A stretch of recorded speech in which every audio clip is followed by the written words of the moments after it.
Hola, buenas tardes. A ver, por acá queriendo confirmar el audio. Voy a tapar esto. Ok.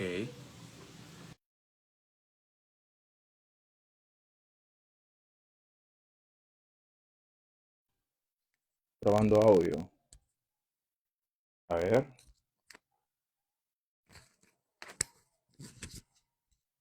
Ok. Ya ver si se nota. No se nota.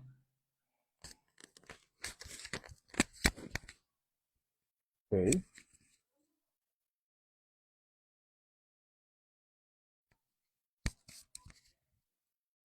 Bueno, probando audio. Ya, yo creo que ya está. Mm, a ver, probando. Dos.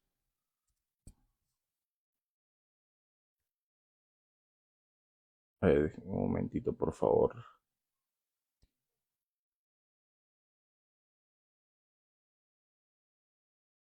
My God.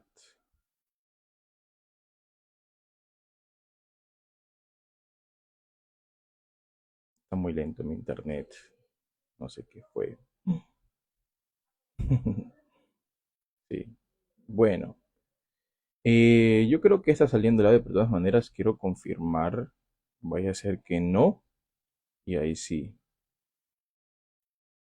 A ver. No, no, no. Vaya a ser que no. Perfecto. Ya está. Sí, confirmadísimo. Muy bien, amigos. Muy buenas tardes. ¿Cómo están? Espero que estén teniendo un buen fin de semana. La mayoría de la gente el día de hoy está recordando la resurrección de Jesucristo. Y toda esta semana ha sido una semana muy solemne, muy santa para muchos. Nosotros los cristianos no necesitamos una semana santa para recordar a Jesús. Nosotros lo tenemos presente todos los días. Ok, así que muy bien para la gente que recuerda a Jesús en este tiempo, pero siempre recordamos al Señor, los cristianos, los creyentes, ¿no? Y el día de hoy, tocando el punto de Jesucristo y lo que Él vino a hacer, voy a tocar un tema muy interesante que habla sobre Jesús viene a buscar al pecador. Y aunque eso parece obvio, pero vamos a también a hablar sobre eh, los samaritanos. Y bueno, ya no quiero entrar al tema antes de orar. Vamos a orar. Padre bendito, en el nombre de Jesucristo te doy las gracias por esta tarde. Señor, recibe la gloria, la honra y la alabanza. Señor, tuyo es el honor, tuyo es la gloria. Tú eres el único digno de recibir loor, Señor. Gracias por este momento, gracias por tu palabra, que siempre es la que nos habla, la que nos confronta y la que nos conforta, Señor. Te pido que el día de hoy tú puedas hablarnos a cada uno de nosotros, Señor. Te pido que tu palabra quebrante corazones y también, Señor, tu palabra sea nutriendo a las almas necesitadas y hambrientas de ti, Señor. En nombre de Jesús, Padre, amén y amén. Muy bien, amigos, Jesús viene o busca al pecador, viene por el pecador. Pero quiero hablar un poco sobre los samaritanos. Quizás es una historia un poco desconocida para aquellos que no se han acercado a la Biblia.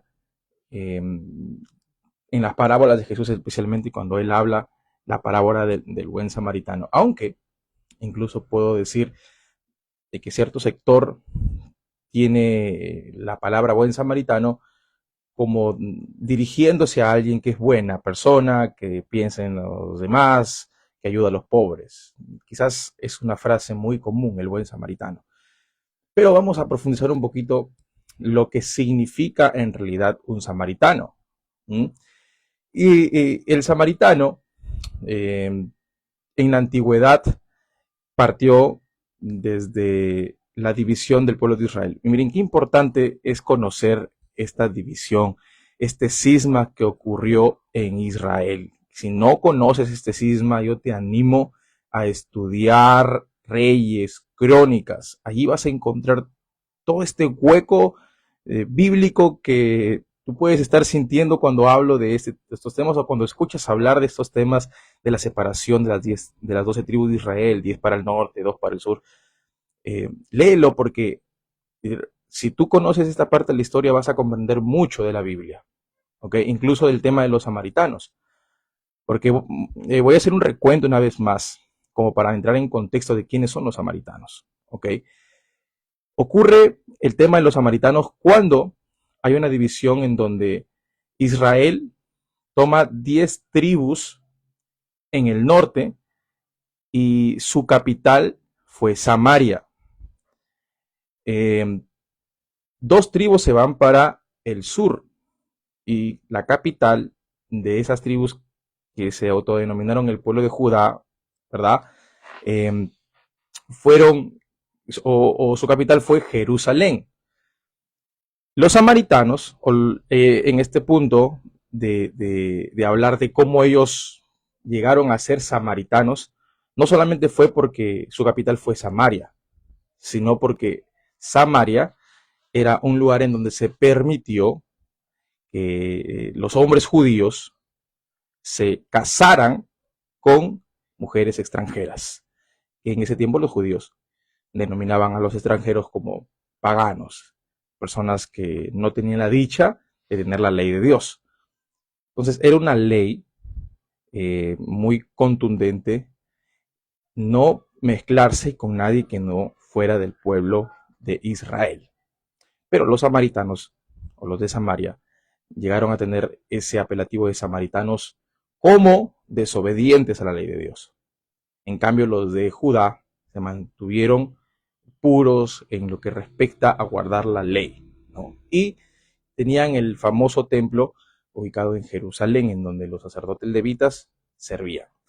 Sin embargo, en Samaria también había un templo que fue construido por los mismos samaritanos porque ellos creían tener la verdad, a pesar de que transgredían esta ley o esta costumbre que habían adoptado por Moisés mismo, de no juntarse con extranjeros, etc. Los samaritanos hicieron también un templo en el monte Jezrín, que luego también lo vemos más adelante en el Nuevo Testamento cuando Jesús habla con la mujer samaritana. Y vamos a llegar hasta ese punto. Primero vamos a recorrer el Antiguo Testamento, empezando desde Moisés, eh, las crónicas y algo de historia que no es, aunque en la Biblia Dios habla hoy, está, como los libros deuterocanónicos, que no es igual a un libro apócrifo, ¿ok? Son libros históricos válidos en su tiempo, incluso esos libros fueron utilizados por los mismos discípulos, bueno, en el proceso de escribir, ¿no? El Nuevo Testamento, porque es parte de la historia, no son libros que tuvieron algún tipo de pretensión de ser escritura con de repente mensajes ocultos, cosas así, no, este es histórico, por eso se le llama el libro deuterocanónicos, porque no son canos, pero son deuterocanónicos. No vamos a hablar del canon ni nada de eso, pero vemos en la historia también la resolución de los samaritanos y también en el Nuevo Testamento, incluso hasta el día de hoy existe un grupo de samaritanos que guardan lo que los samaritanos antiguos guardaban, que es la ley de Moisés. Los samaritanos creían que tenían la razón porque ellos mantenían la ley de Moisés intacta. Ellos solamente guardaban la ley de Moisés. En pocas palabras, guardaban Génesis, Éxodo, Levítico, Números, Deuteronomio, que nosotros pues lo llamamos como el Pentateuco, ¿sí? Entonces ellos no creían en que los salmos, los profetas, para ellos eso no tenía una valía, no tenía un valor y se sujetaban a lo que solamente Moisés les decía. Ellos tenían por profeta a Moisés. El pueblo judío creía que la adoración no tenía que ser en Samaria, porque ellos eran unos paganos, unos rebeldes, unos mezclados, ¿verdad? Ellos tenían una enseñanza incompleta e incorrecta, los judíos no. ellos se ubicaban en Jerusalén y adoraban a Dios. Ahora, eh, ¿por qué tienen esta idea ellos, ¿verdad? Los de Samaria, de que ellos son el pueblo de Dios, el pueblo correcto, y que donde ellos adoraban era el lugar correcto, instituido por Dios? Voy a leerles, por ejemplo, Deuteronomio 11:29, que dice: pondrás la bendición sobre el monte Jezrín y la maldición sobre el monte Ebal. Hay otro texto más hablando sobre la bendición en el monte Jezrín. Y aunque explícitamente en nuestras Biblias no habla de que hay que adorar en el monte Jezrín, los samaritanos tenían esa traducción, o ellos lo interpretaban de esa manera, de que la adoración debía hacerse en el monte Jezrín, porque así lo había dictaminado Moisés, o en este caso Dios a Moisés. Para ellos esto era la ley, la palabra, y eso los llevó a construir un templo en el monte Jezrín, y allí ellos ofrecían sacrificios, tenían sus mismos levitas, sacerdotes, etc.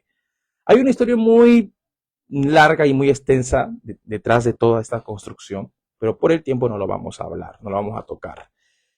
Los samaritanos tomaban el texto de Moisés en Deuteronomio para avalar de que la adoración que ellos hacían era la adoración correcta. Por eso también más adelante vemos cómo la mujer samaritana, cuando se encuentra con Jesús en San Juan capítulo 4, verso 26, Jesús le dice que no importa el lugar, ya llegará el día en donde no se adore ni en ese monte ni en Jerusalén, sino que el Señor está buscando adoradores que lo adoren en espíritu y en verdad, porque esa es la adoración que Dios busca, ¿no?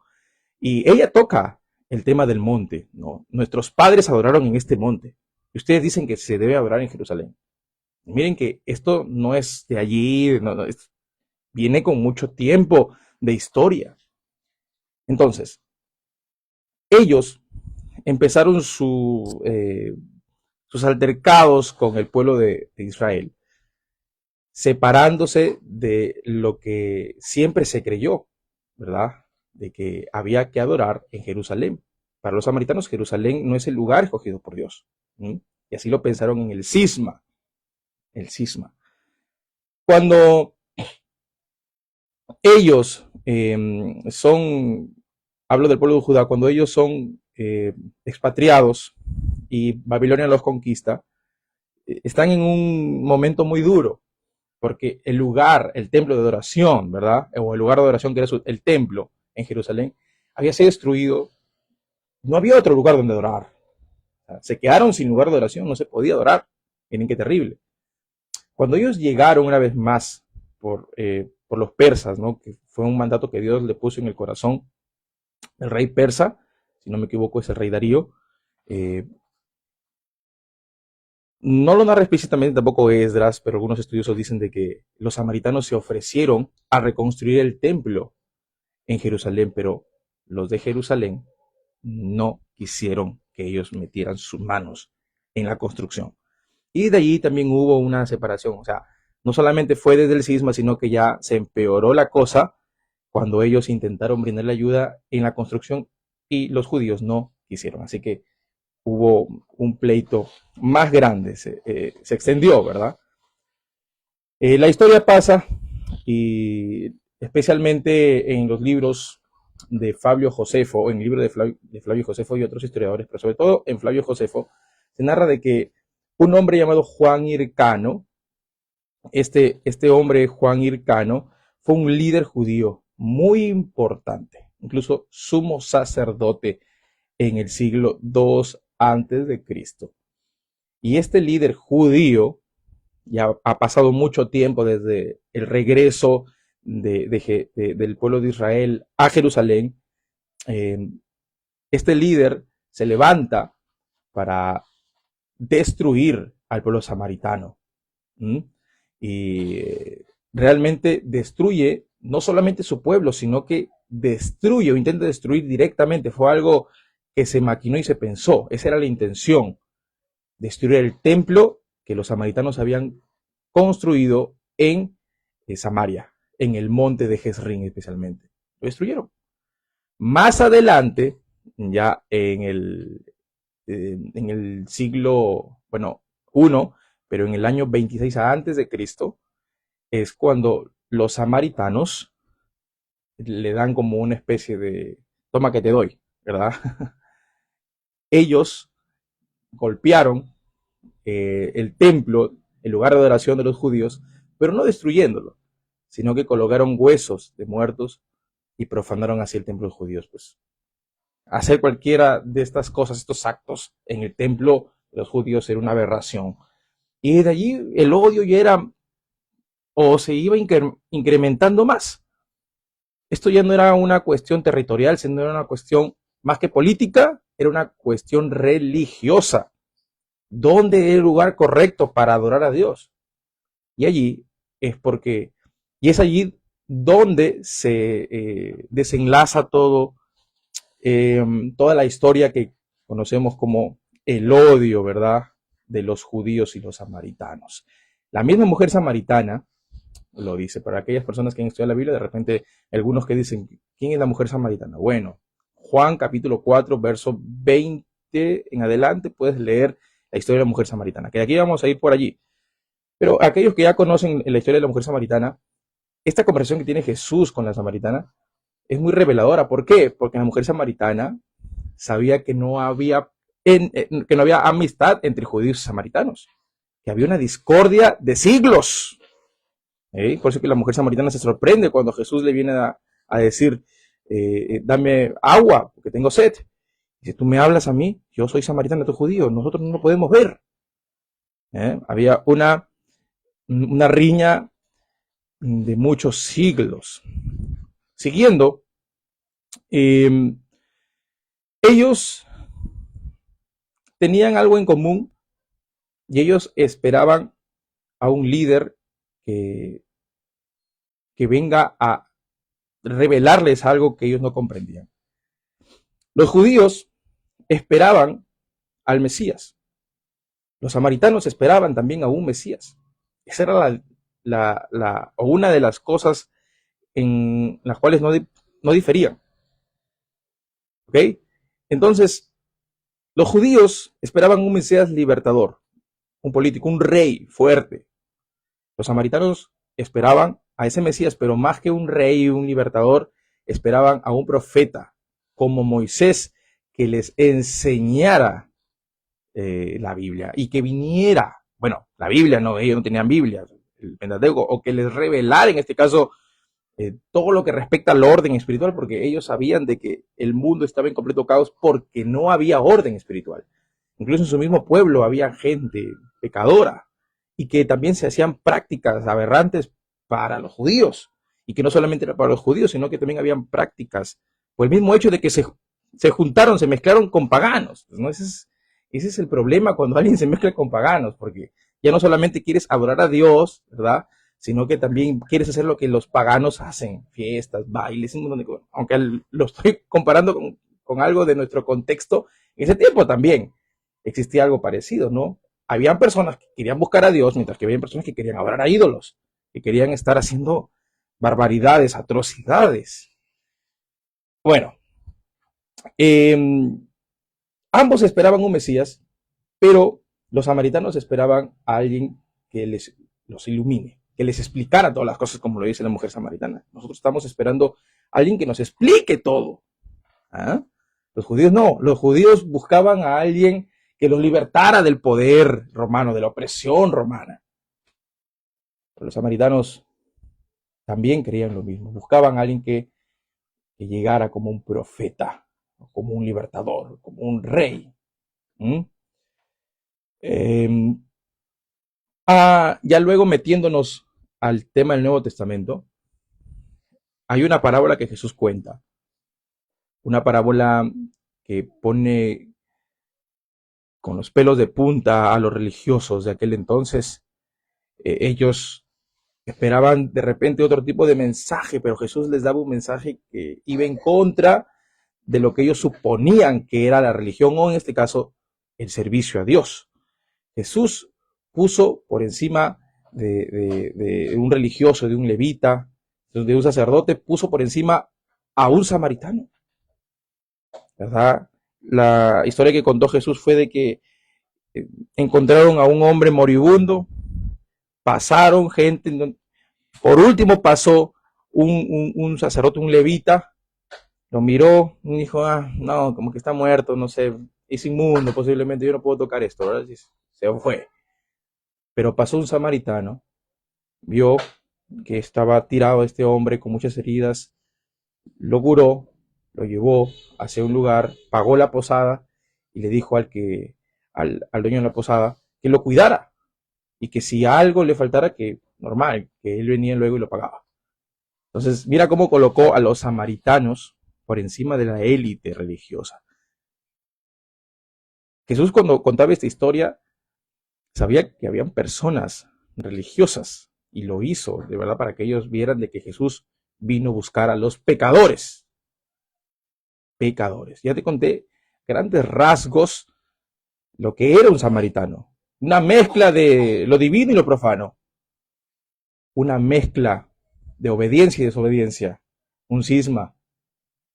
Algo que no trajo bien, porque ninguna desunión trae bien a nada y a nadie, ¿verdad?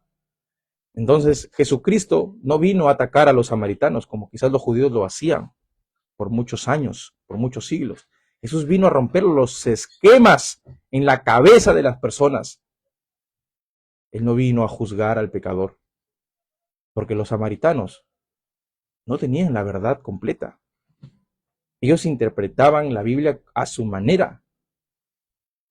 Ellos estaban haciendo algo que no era correcto, es juntarse, ¿verdad?, con extranjeros.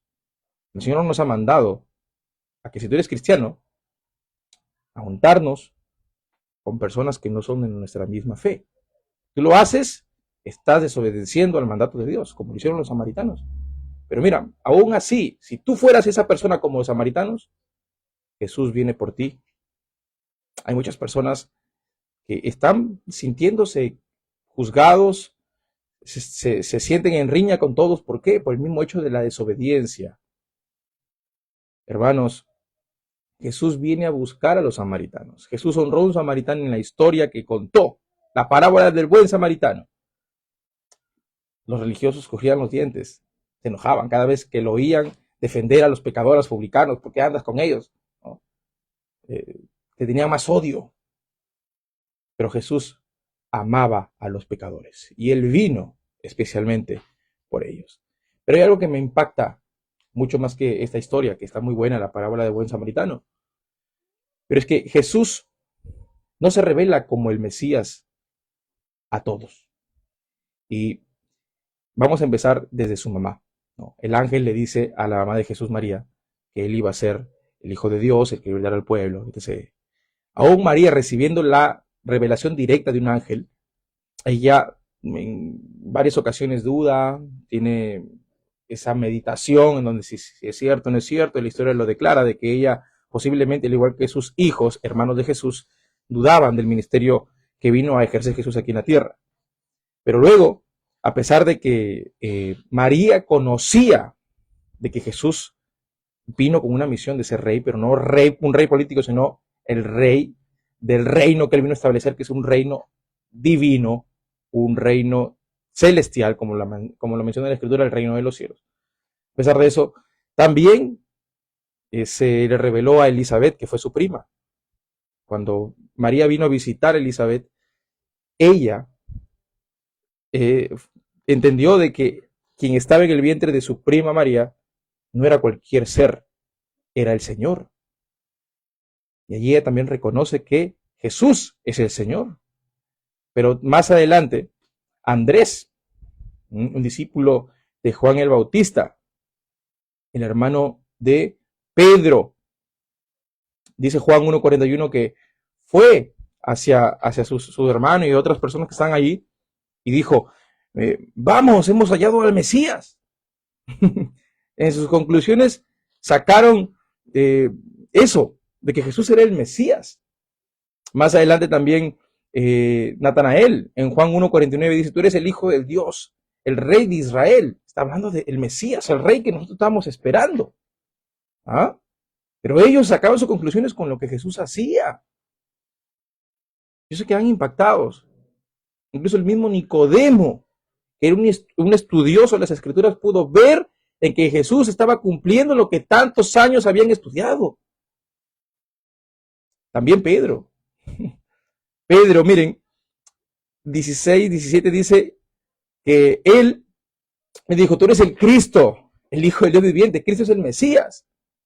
Cristo igual a Mesías. O sea, incluso, ¿verdad? Cuando vemos esto, Jesús le dice de que es el Padre quien le reveló a Pedro la identidad de Jesús. Jesús no se revelaba como el Mesías, sin embargo, se le reveló a alguien. Se le reveló a alguien. Se le reveló a la mujer samaritana. A nadie le dijo, yo soy el Mesías, abiertamente, ¿no? Pero a ella le dijo, yo soy el Mesías. Te lo voy a leer directamente. Está en Juan 4:26. Pero voy en contexto, 25. La mujer dijo, sé que el Mesías está por venir, al que llamarán Cristo. Cuando Él venga nos explicará todas las cosas. Entonces Jesús le dijo, yo soy el Mesías. Miren, esto fue directo. ¿Por qué a una mujer samaritana, a un samaritano en general, se le revelaría la identidad del Mesías? ¿Por qué?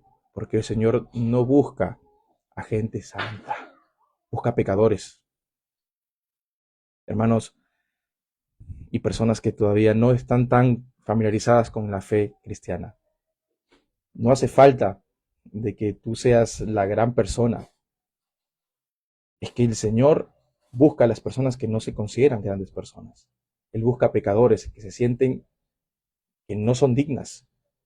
El Señor, a través de su amor, por su sangre, te hace digno. Tú puedes adorar al Padre, como se lo mencionó Jesús a la mujer samaritana, en espíritu, pero por Él. Él te hace digno, porque nadie puede acercarse al Padre si no es por Jesucristo. Nadie viene al Padre. Nadie puede adorar a Dios si no es por Cristo.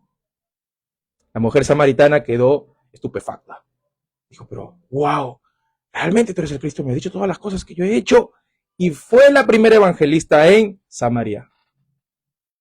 Miren, toda esta escena ocurrió cuando Jesús estaba dirigiéndose a Jerusalén. Y intencionalmente hizo eso, de pasar por Samaria, porque tenía que encontrarse con la mujer samaritana. Y esto quiere decir de que Jesús busca a las personas. Miren, quizás tú dices, yo no busco al Señor, sí, pero el Señor está buscando a ti, así como lo hizo con la mujer samaritana. El Señor a través de este mensaje te está llamando porque ha buscado tu corazón. Está buscándote. Bueno, conversó con la mujer samaritana, luego se dirigió a Jerusalén. Su destino. En la regresada ocurre algo. Miren, te voy a leer Lucas 9, 51, 53. Cuando ya se acercaba el tiempo en que Jesús había de subir al cielo,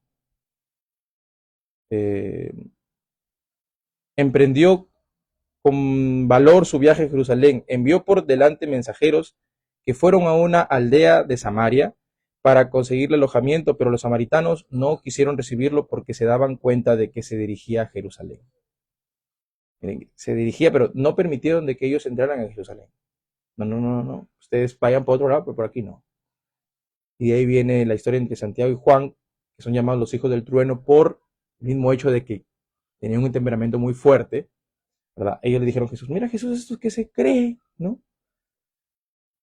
¿Quieres que pidamos fuego del cielo para que venga y los consuma a estos paganos? Jesús dijo, ¿qué? ¿De qué espíritu sois? Algunas versiones, algunos manuscritos antiguos mencionan que Jesús dice que Él no vino a destruir a la gente, no vino a destruir a las personas. Te lo voy a leer literalmente. El Hijo del Hombre no ha venido para perder las almas de los hombres, sino para salvarlas. Él no vino a destruir a nadie, Él no vino a destruirte porque es pecador, Él vino a salvarte, porque de eso se trata. Jesús no escoge a alguien por ser bueno, lo escoge porque lo necesita. Esa persona necesita de Dios, porque sabe Dios que tiene necesidad de Él, así como la mujer samaritana lo tuvo. La mujer samaritana estaba súper vacía y buscaba llenar su corazón con hombres. Había tenido 5 maridos y con el conviviente último no tenía ningún tipo de relación. Esto refleja una completa necesidad de amor y de afecto, y eso es algo que no te lo va a dar nadie. Ninguna persona, solamente te lo da Dios, y Jesús lo sabe. Por eso es que Él quiere que tú vengas y lo recibas. Jesús no atacó a los samaritanos por eso, al contrario, los amó. Porque el hecho de que tú lo rechaces, así como lo rechazaron a Jesús, no quiere decir que ya, listo, me rechazaste, te maldigo. No. Jesús te ama. Jesús viene por ti, por tu corazón. Y Él tiene paciencia, así como lo ha tenido con todos nosotros, con las personas que servimos a Dios. Él no es impaciente como nosotros sí lo somos. Pero Jesús con esta historia también nos revela algo muy importante, porque Él murió, sí, resucitó al tercer día, sí, pero esa sangre que Él derramó en la cruz hizo algo muy importante. Efesios 2, 13, 14, con eso termino, dice: pero ahora, unidos a Cristo Jesús por la sangre que Él derramó, ustedes que antes estaban lejos, ahora están cerca. Cristo es nuestra paz. Él hizo de judíos y de no judíos un solo pueblo. Destruyó el muro que los separaba y anuló en su propio cuerpo la enemistad que existía. Esto es lo que hace el Señor. Y aunque aquí vemos algo más territorial, aparentemente, esta unión tiene que ver con algo del corazón, porque los judíos y los que no eran judíos tenían riñas. Los judíos, incluso después de haber recibido un mandato del Señor de que todas las naciones tenían que ser predicadas, ellos empezaban a cerrar su círculo solamente en el pueblo judío. No podían así nada más enlazarse con alguien que no lo era. Cuando Pedro fue a la casa de Cornelio, después que Pedro vino a dar cuentas a la iglesia, ¿verdad? Ahí, al concilio de Jerusalén, se sorprendieron los hermanos. ¿Cómo es posible, Pedro? Le dijeron que te has metido a la casa de un pagano, de un gentil, de un extranjero. Vamos a decirlo, aunque no eran samaritanos, de un samaritano. Pero es que Jesús no vino a hacer distinción de personas. Ya que tú seas de la iglesia, perfecto. Que yo soy de la iglesia, perfecto. Pero que tú no lo seas, no te hace a ti una persona excluida por Dios. No, tú estás apto para que seas también parte del pueblo de Dios. Algo territorial, en geografías, costumbres judías con los que no son judíos, esas cosas ya no sirven para el Señor. El Señor viene por un pueblo, uno solo, no viene por dos, por uno solo. Y Él quitó, a través de su sangre, quitó esa enemistad. Pero no solamente esa enemistad, donde claro, necesitamos amarnos, sino una enemistad entre nosotros y Dios. Porque todos los que no amamos a Dios, lo odiamos. No hay amistad. Todas las cosas que hacemos, lo hacemos porque no le tenemos amor. Los que estamos lejos de Dios. Pero los que estamos cerca de Dios, sí le amamos. Porque se ha roto esa enemistad a través de la sangre de Jesucristo. Por eso es que Jesucristo es muy importante, no solamente en la historia de los samaritanos, sino en la historia de todas las personas a lo largo de los hechos y de las personas en el mundo. Si tú no conoces a Jesús, va a ser muy difícil que tú tengas una relación con el Padre. No vas a tener una relación, no vas a poder orar como se debe. Tú debemos todos nosotros, de buscar a Jesucristo, y eres el que nos conecta con el Padre. Hoy quiero decirte que no estás descartado, que no eres tan pecador y tan pecadora para decir, no, yo no sirvo para la iglesia, no importa. ¿Por qué crees que el Señor resucitó? Para que solamente salvara a cierto sector. No, Él vino a salvarnos a todos. Y quizás ahora no estés tan preparado según tu pensamiento. Pero el Señor te va a buscar y te está buscando como lo hizo con la mujer samaritana. Solamente hace falta de que tú le digas, Señor, entre en mi corazón, nada más. Y si tú quieres hacerlo el día de hoy, quiero que ores conmigo y que repitas esta oración con todo el corazón. Hazlo, por favor. Padre, yo te agradezco por tu palabra, Señor. Sé que tú has venido a buscar a la gente perdida y yo soy uno de ellos. Perdóname, tu palabra me hace entender que tú eres un Dios de amor y que tú me perdonas, que tú me aceptas, que tú me abrazas, Señor, y que ya no seré huérfano, nunca más estaré solo. Gracias te doy, Padre. Yo recibo a Jesucristo, tu Hijo, porque Él se sacrificó por mí en la cruz para darme una conexión contigo, Padre. Gracias, Señor. Sé que por la sangre de Jesucristo yo puedo ser libre. Perdóname, Señor. Borra todos mis pecados y escribe mi nombre en el libro de la vida. Gracias, Señor. En el nombre de Jesús. Amén. Miren, si tú has hecho esta oración, no has podido pasar un mejor domingo de resurrección que este día. Que Dios te bendiga y nos vemos en otra oportunidad. Bye.